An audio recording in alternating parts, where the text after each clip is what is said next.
everyone. This is Shannon Waller here, and welcome to this Team Success podcast. In this episode, I'm going to talk about a book that has completely inspired me and elevated my thinking about leadership, about relationships, about the environment that we create for our teams, and I am very excited to share it with you. The book that I'm talking about is Leaders Eat Last by Simon Sinek. Now, you may be familiar with Simon because he did the fabulous TED Talk and wrote the great book called Start With Why, which, if you've not read that, needs to become one of your business classics because it is absolutely genius. And he's very adept at getting his point across in very succinct ways, and then goes on to share great stories and memorable, sticky ways of remembering those key points. So I'm a huge fan of his, and I cannot tell you how much of a huge fan I am of this book. I am so excited. Part of the reason why I'm excited is because it really validates a lot of what we've been talking about in the Team Success podcast about how to create a great team, how to attract a great team, how to lead a great team, how to create an environment that really supports powerful, effective teamwork. Obviously, this started out with the entrepreneurial attitudes that team members need to have. But again, there are ways that Simon talks about it in Leaders Eat Last that I think you need to know about, and I really want to share with you today. Like other authors that I have actually had the fortune of talking to, like Dave Logan, who wrote Tribal Leadership, and Jack Mitchell, who wrote Hug Your People, Hug Your Customers, Simon really drills down on the key aspects of the relationship between leaders and their teams. And what I really love about how he talks about it, he adds new knowledge based on our biology, based on our own chemicals, of why it's so important to have a healthy, respectful environment for your teams to bring out the best in them, as opposed to one that is strictly about one-upmanship and competition. And he pulls in some great examples, for instance, GE and Costco. So GE would be a great example, if you remember the stories about Neutron Jack, who fired the lowest 10% of managers every year, compared to Costco, who pays far above minimum wage in the warehouses and has overall a much higher return on stock prices than GE. So he really uses these two companies to contrast exactly how you can run companies differently. One looks a little bit more dramatic, one looks a lot calmer, but the one that actually really fosters teamwork and trust and security, we're going to talk about the chemicals that triggered when we do that, is the one that actually had the greatest financial results. A lot of us are very well aware of the environment that we prefer to work in, one where trust is available, people are empathetic to one another, we work together and we collaborate. But we haven't always been able to put a financial number to that. And one of the things, again, I really appreciate about this book is it puts the financial realities next to it and really matches them up. That says this is, in fact, a better way of operating, not just a nice way to operate. One of the premises of the book, and he spends about 80% of the book on this, is really looking at how human beings are structured. And he says, our biology hasn't changed, but our environment has. And there are 4 different types of chemicals he talks about that operate in every single human being. So the first 2 that you're probably very familiar with are endorphins and dopamine. Now, endorphins are really the pain-masking chemical in your body. You've heard of runner's high? That's exactly what endorphins do. So they allow us to withstand periods of difficulty, to get through a tough experience, to overcome the pain so we can go ahead and keep working. Now, dopamine is really the goal achievement chemical. So in tribal days, this would be when we found food and we got to eat it. There'd be a little rush of dopamine that goes through our system saying, yes, this is something that's good to do. And for a lot of us today, it has to do with when we get to check off something on our list. If you've ever been someone who's added something to your list after you've done it, just to make yourself feel good, that's exactly what you're doing. You're triggering a dopamine response.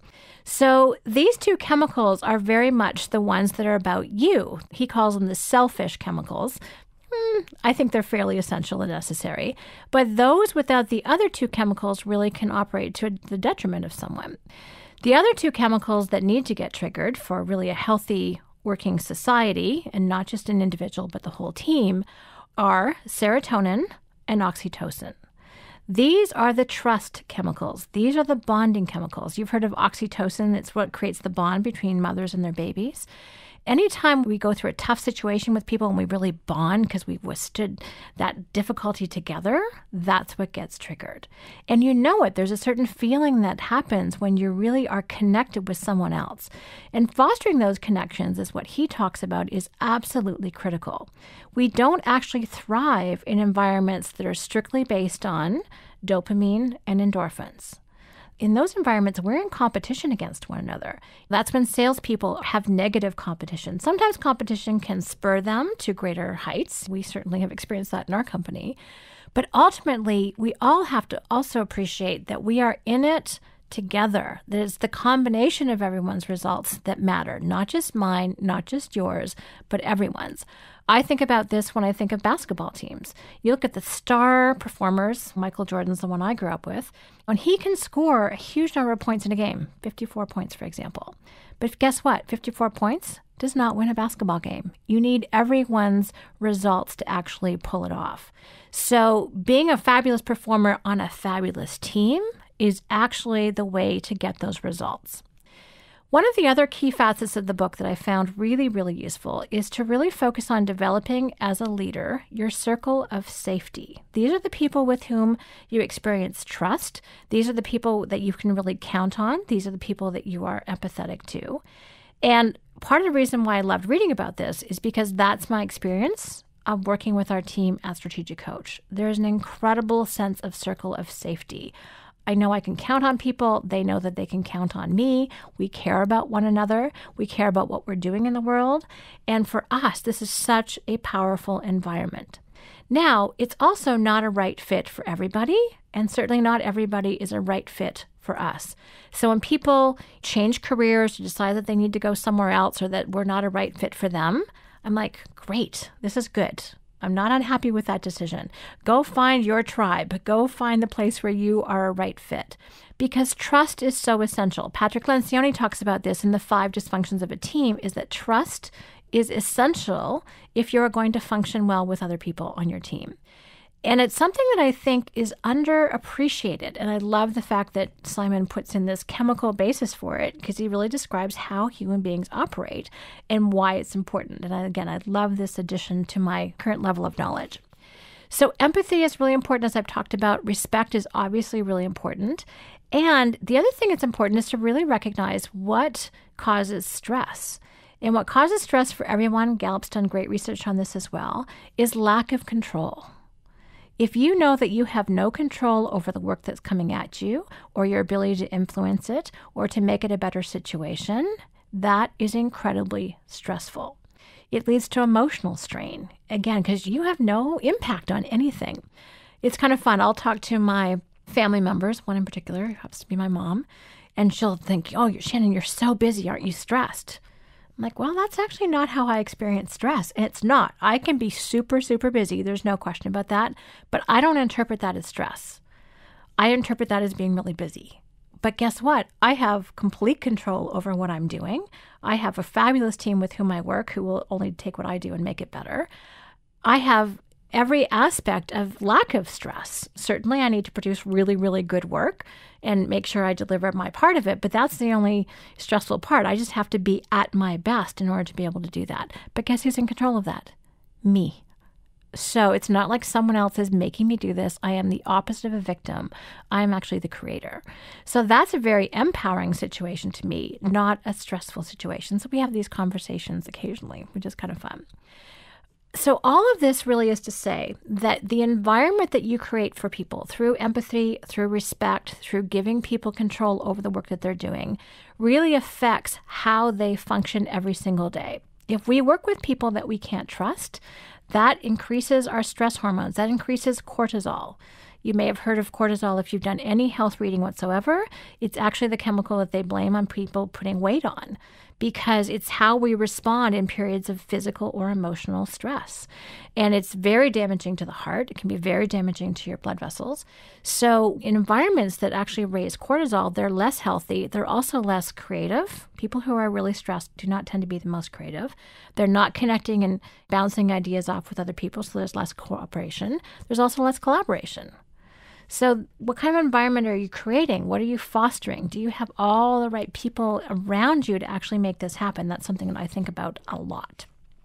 The last main point from the book is really how important it is to become a long-term leader. If we're all focused on our results this week, this month, or this quarter, that really facilitates behavior that only triggers those really short-term chemicals, the endorphins and the dopamine. Those are more the ego-based chemicals. That's when you check something off your list or you beat someone else in a competition, a sales competition, for example. But when we become long-term leaders, which I love, a lot of entrepreneurs are long-term leaders. You are in it for the long haul. You are building something to last.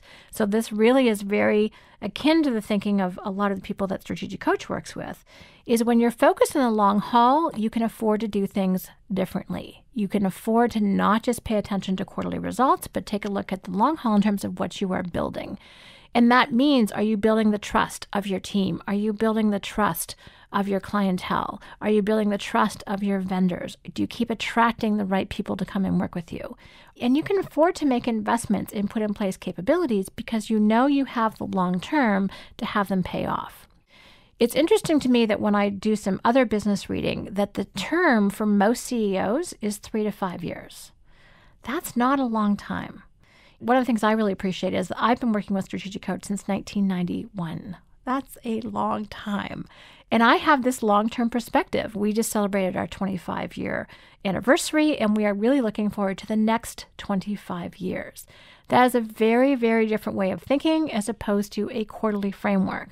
And there's something really powerful about thinking, okay, what kind of capabilities do we want to have 25 years from now? And the leadership that that's going to require is very different than if you're just trying to get results for the next week or the next quarter. So a lot of you who are listening, I know, are in the private industry as opposed to public. And I think there's a real advantage there is that you're not subject to those quarterly reports. You're not having stock analysts call you to say, okay, what's going to happen this 90 days?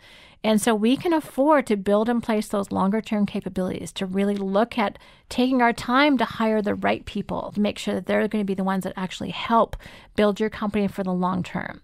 And if some people exit on your journey, that's okay too. You can trust that their long-term future is not a right fit with yours. And if you are interested in really being a fabulous leader, then you are going to put your own short-term needs last and the needs of your company and your team first. So again, this is just a brief overview of a fabulous book that will take you far longer to read than it is for me to talk about it. But I hope this encourages you to jump in, read the book. He's got fabulous examples. Make sure you run out and order it or buy it as soon as possible because it will definitely add to your thinking about how to maximize your team success. So thank you very much for listening. Any questions or comments, email us at questions@strategiccoach.com. And as always, here's to your team success.